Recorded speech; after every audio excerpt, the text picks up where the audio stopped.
Hi friends, ఈ వీడియోలో నేను రెసిపీని షేర్ చేయట్లేదు, నా ఎమోషన్ని షేర్ చేసుకుంటున్నాను.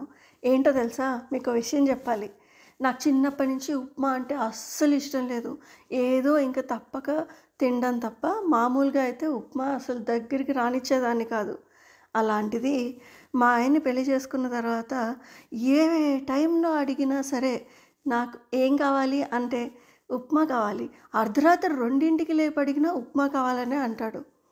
మా అబ్బాయి పుట్టిన తర్వాత అయినా కనీసం వాడైనా నాకు సపోర్ట్‌గా ఉంటాడనుకుంటే, వాడు వాళ్ళ నాన్న కన్నా ఎక్కువ. ఏం కావాలి అంటే వాడి బర్త్‌డే రోజు కూడా బ్రేక్‌ఫాస్ట్‌కి ఉప్మాయే అడిగాడు వాడు. సో, అంతటి ఉప్మా లవర్స్ అనమాట. సో, ఈ వీడియోని నేను అఖిల భారత ఉప్మా లవర్స్ కోసం డెడికేట్ చేస్తున్నాను. అసలు డౌటే లేదు. 'పోకిరి' సినిమాలో మహేష్ బాబు డైలాగ్ ఒకటి ఉంటుంది కదా! ఫ్యామిలీ మొత్తం ఉప్మా డబ్బాలు తిని బతికేస్తున్నారు అని. ఆ డైలాగ్ మమ్మల్ని చూసే పెట్టుంటారు తెలుసా! మా ఫ్యామిలీ అలాంటి ఫ్యామిలీ. కానీ ఏ మాటకి ఆ మాటే చెప్పాలండోయ్!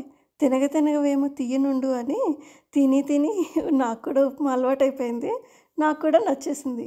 సో, మీలో కూడా మాలాంటి ఉప్మా లవర్స్ ఎవరైనా ఉంటే కామెంట్ చేయండి. మాట్లాడుకుందాం.